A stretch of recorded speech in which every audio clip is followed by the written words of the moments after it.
कौन कहता है दोस्ती यारी बर्बाद करती है, अगर दोस्ती सच्ची हो तो दुनिया याद करती है।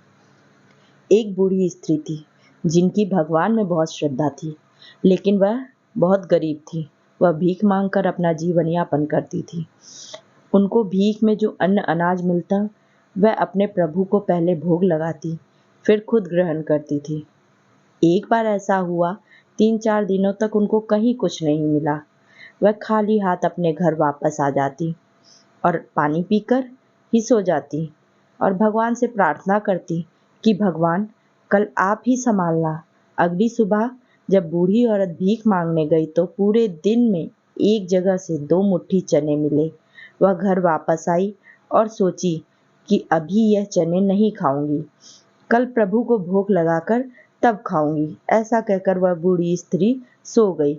उसी रात में उसके घर कुछ चोर आए और उस चने की पोटली को चुरा कर वहां से भाग गए। और भागते हुए जब उन्हें कुछ लोगों ने देखा तो वह और जोर से भागे, आगे भागे और भागते भागते रास्ते में संदीपनी मुनि के आश्रम में पहुंच गए, जहां पर श्री कृष्ण और सुदामा शिक्षा ग्रहण करते थे। आश्रम में पहुंचने पर जब थोड़ा शोर हुआ तो गुरु माता की नींद खुली, तो उन्होंने आवाज लगाई, कौन है? यह सुनकर चोर डर गए और उस चने की पोटली को घबराकर वहीं छोड़कर भाग गए।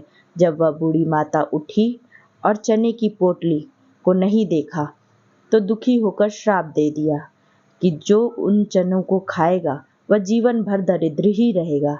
इधर जब गुरु माता सुबह आश्रम की सफाई कर रही थी तो उन्हें वह चने की पोटली दिखाई पड़ी। उन्होंने देखा कि इनमें तो चने हैं। गुरु माता ने उन चनों को सुदामा को बुलाकर दिया और बोला कि वन में जब भूख लगे तो तुम और श्री कृष्ण दोनों बांटकर खा लेना। सुदामा तो परम ज्ञानी, हाथ में चने की पोटली लेते ही उन्हें चने से जुड़ी सारी कहानी पता चल गई। यह पता चल गया कि यह चने श्रापित है। इन चने को जो भी खाएगा वह जीवन भर दरिद्र ही रहेगा।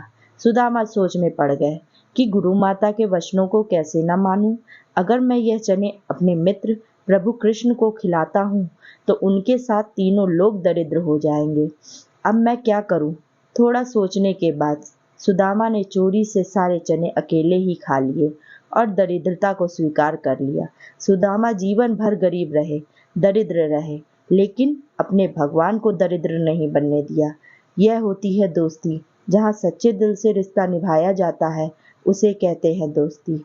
अगर आपको मेरी ये स्टोरी अच्छी लगी हो तो कमेंट करिएगा, लाइक करिएगा, शेयर करिएगा और हमारे पेज को फॉलो करिएगा।